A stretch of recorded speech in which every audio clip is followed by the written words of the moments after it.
Is Michael Sullivan. I'm a former IRS agent and teaching instructor with Internal Revenue Service. I worked about 10,000 cases. I'm a national expert in IRS resolution matters. I've been on Fox, ABC, and all the major stations. So welcome to this YouTube channel. They're short, sweet, to the point. I want to give you enough information to so-called be dangerous. So today, what I want to talk about is what not to do when you get an IRS bill. If you get an IRS bill and you can't pay it, the very last thing, did I say the very last thing is don't call the IRS. Whatever you do, do not call the IRS. IRS is going to send you a series of notices out starting at CP 2000, CP 501, CP 503, CP 504, and 1058. That gives you your collection due process rights. Those letters probably run over a period of 5 months.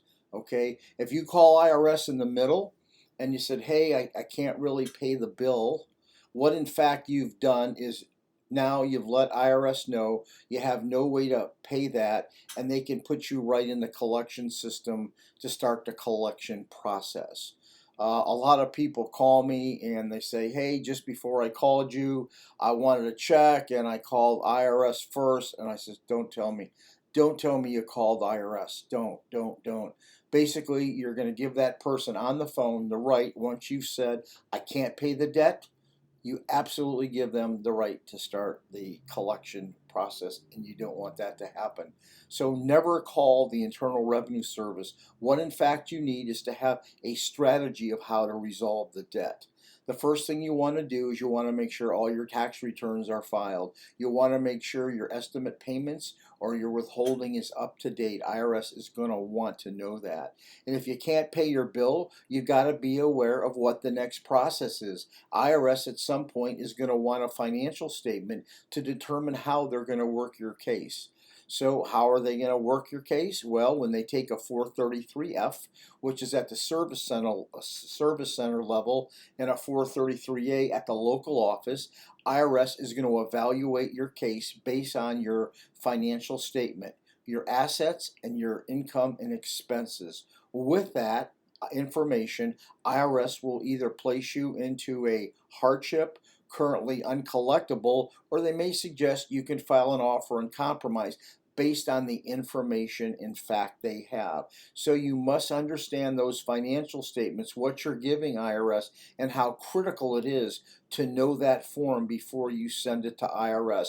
Remember, IRS is looking to collect, not to cry tears because you can't pay the tax. So IRS is going to want to know if you can liquidate any of your assets, and second, they're going to want to make sure you're living within your means. So IRS has what they call a national local standard of what they allow you to live in a certain area of the United States, county by county. Do not call IRS. Don't think you can make a deal until you truly understand this system. If you don't have a lot of money and you're barely getting by, there's nothing wrong with you calling the Internal Revenue Service. But if you owe larger amounts of money, you're absolutely crazy to do this on yourself, because you don't know how the IRS is going to attack that financial statement and try to collect the money. Just so you know, IRS can review your credit cards, your bank statements for a year, check all your licenses, do a LexisNexis, so you kind of got to be careful. Anyway, if you like the information I give you, I'd appreciate you liking my channel or subscribing, or you can sign up for notifications. If you want to know something, leave it in the comment section. I read my comments twice a week, and if there's a subject you want me to cover, I'm happy to cover it. Most of my YouTubes come from people that have asked me questions. So thank you very much. I appreciate you listening.